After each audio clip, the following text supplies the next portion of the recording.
आणि थेट जाऊयात छगन भुजबळ बोलतायत। ज्ञानज्योती सावित्रीबाई फुले यांना अभिवादन करण्यासाठी महाराष्ट्र राज्यातर्फे इथे उपस्थित असलेले राज्याचे प्रमुख सन्माननीय देवेंद्रजी फडणवीस आणि बाकीच्यांची नावं घेत नाही कारण मुख्यमंत्री म्हटल्यानंतर बाकीचे सगळे आले तुमच्याबरोबर आणि सर्व सन्माननीय मंत्री आमदार माझ्या बांधवांनो भगिनी आणि मातांनो,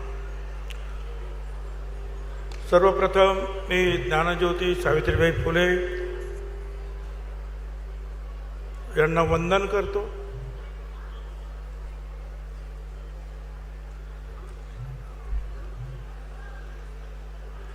आज आपण पाहतो आहोत मुख्यमंत्री येतात म्हटलं की कार्यक्रमाचं स्वरूप सुद्धा बदलतं आणि हे जे काही स्वरूप बदललेलं आहे, स्वरूप बदललं म्हणजे जरा मोठ्या प्रमाणावर सगळं सरकारी कर्मचारी सरकारी अधिकारी कामाला लागलेले आहे। हे सगळं जे होतं आहे ते मुख्यमंत्री महोदय आपण आल्यामुळे जो आहे हा सगळा मोठा बदल जो आहे आपल्याला दिसतो आहे। मला म्हणूनच आपण आल्याबद्दल मला खूप आनंद आहे आणि मी आपले आभार मानतो। या ठिकाणी मला पहिल्यांदा मी ज्या वेळेला सावित्रीबाईंना वंदन करतो आहे त्याच वेळेला आमचे एक स्वर्गीय मित्र हरी नरके यांची सुद्धा मला आठवण येते, त्यांना सुद्धा मी अभिवादन करतो। ते याच्यासाठी 2000 सालामध्ये महात्मा ज्योतिराव फुल्यांचा फुलेवाडा तिथलं स्मारक तर झालेलं अगोदर होतं, पण सावित्रीबाई फुलांचं स्मारक इथे नव्हतं। ते हरिभाऊ नरके विचारवंत ते मला घेऊन इथे आले आणि त्यांनी मला दाखवलं की इथे या घरामध्ये सगळं पडलेलं होतं, या घरामध्ये सावित्रीबाईंचा जन्म झाला। म्हटलं आता काय करायचं, म्हटलं आपण एक करूया। खरं म्हणजे फंड्स नव्हते, पण मी त्यावेळेला MLC होतो आणि MLCचे जे फंड्स होते ते सगळे इथे वापरायचे ठरवलं। त्याच्यानंतर अडचणी खूप असतात। चंद्रा अय्यंगार म्हणून त्या अधिकारी होत्या सचिव, प्रधान सचिव, नंतर पुढे आणखीन झाले, त्यांनी पूर्ण मदत केली। आणि आणखीन खरं सांगायचं तर MLCच्या फंडातून जे आहे एक पुरातत्व खात्याचा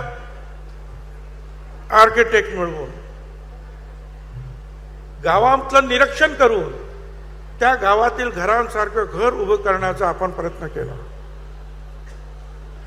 हळूहळू कार्यक्रम वाढत गेले, लोक येत गेले। अनेक लोकांच्या लक्षात येत नव्हतं अगोदर की या जागेचं महत्त्व काय आहे, पण ह्या सगळ्या गोष्टी ज्या आहेत, शिवछत्रपती असतील, जिजामाता असेल, सावित्रीबाई फुले, महात्मा ज्योतिराव फुले, डॉक्टर बाबासाहेब आंबेडकर, अण्णाभाऊ साठे, अहिल्याबाई होळकर, हे अनेक जे आहेत ते आपली दैवता आहेत, यांचं स्मरण करण्यासाठी त्या ठिकाणी आपण एक स्थळ जे आहे एक स्मारक म्हणून निर्माण करायला पाहिजे। सावित्रीबाई फुल्यांचे अनंत उपकार तुमच्या आमच्यावर आहेत, शिक्षणाच्या बाबतीमध्ये तर आहेच आपल्याला पाहिजे। आणि सगळ्यांनी सगळे सांगतात की शेणाचे गोळे त्यांना मारले, दगड मारले, कुणी मारले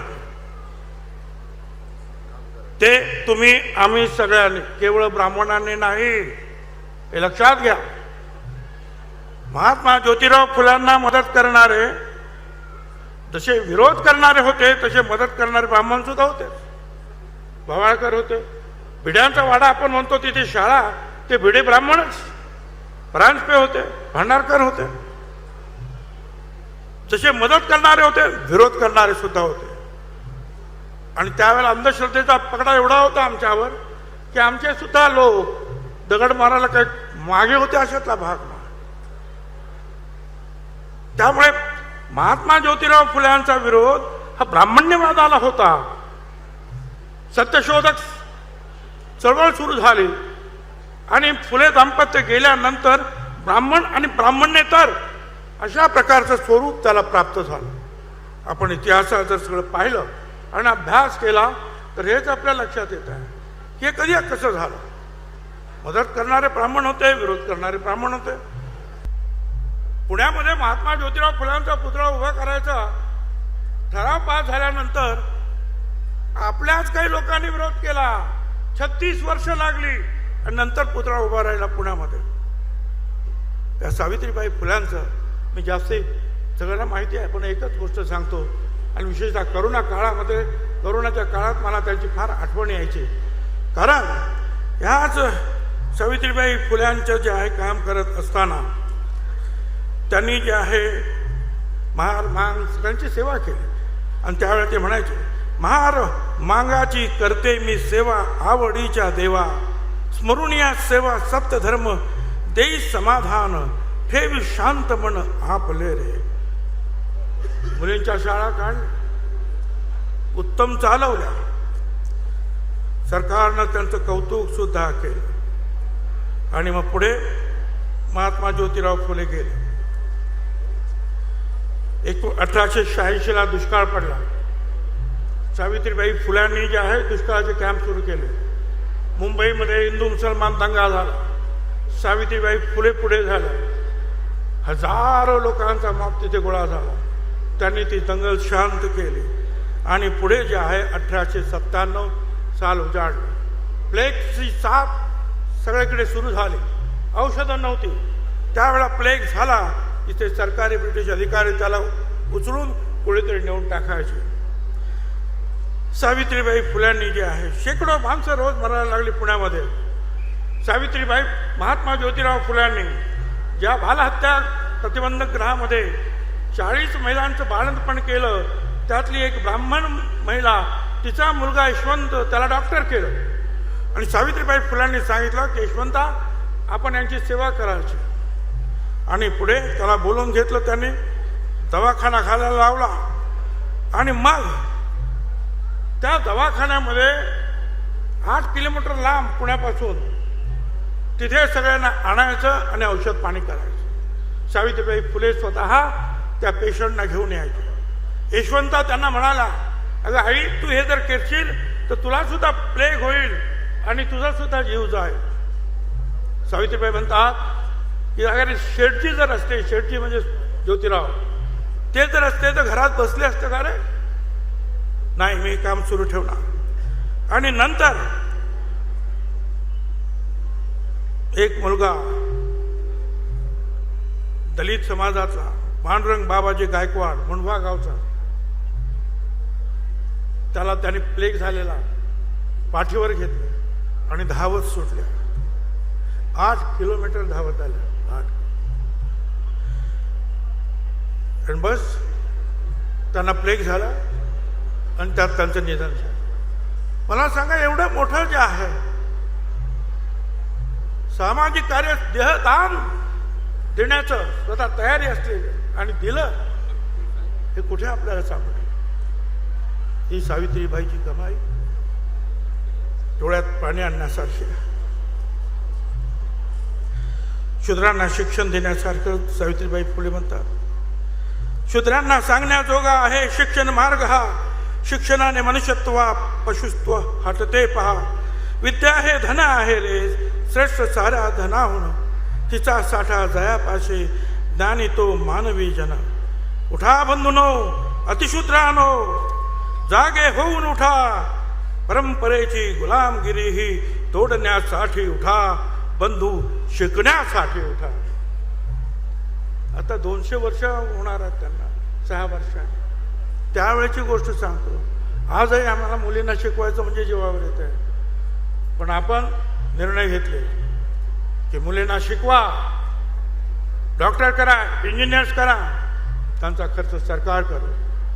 देवेंद्रजी, सावित्रीबाईंचंच काम पुढे आपण नेत आहात हे लक्षात ठेवा. म्हणून सगळ्यांच्या वतीनं आपल्याला धन्यवाद.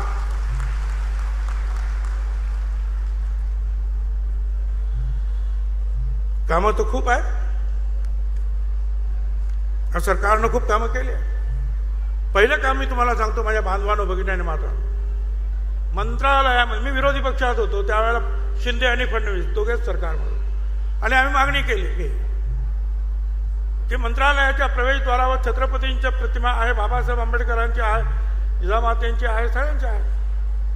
महात्मा ज्योतिराव फुले, सावित्रीबाई फुल्यांचे नाही. आणि त्याच विधानसभेच्या सभेत उठून यांनी सांगितलं ते आम्ही करणार. शिंदे साहेबांनी सांगितलं, यांनी सांगितलं. आणि मी तुम्हाला सांगतो, अनेक वर्षाचं आमचं जे स्वप्न जे आहे काही महिन्यामध्ये जे आहे यांनी पूर्ण केलं. एवढंच नाही, या तरुणांच्या सबलीकरणासाठी आमच्या महाज्योतीला 453 कोटी रुपयाची भरीव तरतूद केली. केंद्र सरकारने आयोगाचा दर्जा दिला, ओबीसी आयोगाला संविधानाचा दर्जा दिला. भिडेवाड्याचं राष्ट्रीय काम जे आहे स्मारक, हे आपल्यामुळेच आपण आलात. मी आपल्याला आणि शिंदेना सांगितलं की हे काम मार्गी लावा. आपण दोघांनी त्याच्यामध्ये लक्ष घातलं. तेव्हा आम्ही विरोधी पक्षातच होतो. आणि नंतर जे आहे चंद्रकांत दादा पाटील यांनी सुद्धा लक्ष घातलं.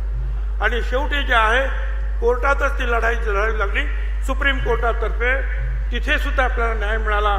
आणि आता भिडेवाड्याचं काम मार्गी लागलेलं आहे. आता मला एवढंच सांगायचं आहे की महात्मा ज्योतिराव फुले आणि सावित्रीबाई फुले जिथे राहत होत्या त्या वाड्यामध्ये, जिथे ती विहीर की ज्या विहिरीच्या जे पाणी पेटलं आणि क्रांतीची ज्योत पेटली, तो सगळा परिसर आणि 300 मीटरवर महानगरपालिकेचं असलेलं सावित्रीबाई फुल्यांचं स्मारक, हे जोडण्याचं काम आणि एकत्रित त्याचं एक मोठा आराखडा आपण तयार केला. 100-200 कोटी रुपयाचं काम आहे, रखडत आहे. माझी विनंती आहे सगळ्यांच्या वतीनं, आपण गेल्याबरोबर एक मीटिंग घेऊन हे काम त्वरित कसं मार्गी लागेल आणि उत्तम असं स्मारक तिथे सुद्धा कसं स्मारक आहे ते भव्य स्वरूपात कसं उभं राहिले पाहावं लागेल. कारण मीटिंग घेण्यासाठी सुद्धा जागा नाही. हे आपण करायला पाहिजे. पैसे वगैरे मंजूर झालेला आहे, कामाला धक्के देण्याची आवश्यकता आहे. आपण अरणला आला आणि त्या तिथं सुद्धा अवर्ग दर्जा तिथंच तुम्ही जाहीर केला आणि 140 तिथे सुद्धा आपण 100 कोटी रुपये जे आहेत ताबडतोब मंजूर केलेले आहेत. आता येथील मूलभूत सोयी सुविधा भक्तनिवास 140 कोटीचा तो ॲक्च्युअल तो 134 कोटीचा आहे. हाय पॉवर कमिटी जी आहे तुमच्या सेक्रेटरीनी मंजूर झालेला आहे. फक्त तुमची कमिटी जी आहे तिने एकदा मंजुरात दिली तर हे काम सुद्धा मार्गी लागणार आहे. आणि आता इथे दुसरं एक काम होतं की माझ्याकडे पर्यटन खातं असताना इथे जे पर्यटन निवास आपण जागा घेतली आणि 4-5 कोटी खर्च केले. आता त्याचा उपयोग आपल्याला अजून होत नाही आहे. 200 मुलींसाठी जे आहे राष्ट्रीय संरक्षण प्रबोधिनी NDA सुरू करण्यासाठी 180 कोटीची तरतूद आहे. पण त्याच्यासाठी 10 एकर जमिनीची आवश्यकता आहे. आता आपण आलात आणि सांगितलं, माझी खात्री आहे हे आजूबाजूला कलेक्टर आहे, CO आहेत, आणि सगळे आपण त्यातून हे करून घ्या. ताबडतोब ही जागा दिली तर हे सुद्धा काम होईल आणि मुलीसुद्धा जे आहे NDA मधून प्रशिक्षण देऊन बाहेर पडतील. आता फुलेवाड्याचं मी तुम्हाला सांगितलं. साहेब आणखीन काही गोष्टी सांगायच्यात मला की सावित्रीबाई फुल्यांचा पुरस्कार दिला जात होता, काही वर्षापासून तो बंद आहे. माझी विनंती आहे की तुम्ही अशी एक ऑर्डरच काढली पाहिजे की त्या वर्षाचे सावित्रीबाई फुल्यांचे पुरस्कार या 3 जानेवारीच्या या कार्यक्रमामध्ये त्या जे कोणी असतील ते सामाजिक काम करणार त्यांना हे पुरस्कार याच दिवशी दिले गेले पाहिजे. अशा प्रकारचा जो ऑर्डर ही आपण काढली पाहिजे आणि हा पुरस्कार पुन्हा एकदा सुरू झाला पाहिजे. आणि त्याचबरोबर महात्मा ज्योतिराव फुले आणि सावित्रीबाई फुले यांचं जे वाङ्मय आहे, साहित्य आहे, गेली कित्येक वर्ष जे आहे त्याची त्याचं पुनर्मुद्रण झालेलं नाही, छापण्यात आलेलं नाही. फार वर्षापूर्वी म्हणजे 25 वर्षापूर्वी छापलं, 10-10 रुपयाला आपण त्यावेळेला ते विकलं. त्याच्यानंतर ते छापण्यात आलेलं नाही, सध्या ते मिळत नाही. आपण ते करायला पाहिजे अशी माझी आपल्याला विनंती आहे. आणि तुम्हाला एवढंच सांगतो, हे आपण काम करा. आणखीन काय आता इथे सातारचे मंत्री आहेत सगळे, गोरे आहेत, त्यांनी सुद्धा लक्ष घातलेलं आहे, आनंद आहे. आणि तुमच्या नेतृत्वाखाली हे सगळं काम जरूर उभं राहील. आणि मी एवढंच सांगेन, वाकिफ कहा जमाना हमारी उड़ान से, वाकिफ कहा जमाना हमारे उड़ान से, वो और थे जो हार गए आसमान से. मी एवढंच सांगेन, ज्या पद्धतीनं आपण काम करता आहात त्याला सावित्रीबाई फुले, ज्योतिबा फुले, ज्योतिराव फुले, छत्रपती सगळ्यांचाच आशीर्वाद आपल्याला आहे. यशस्वी व्हा. धन्यवाद. जय ज्योती, जय क्रांती. धन्यवाद. एबीपी माझा, उघडा डोळे बघा नीट.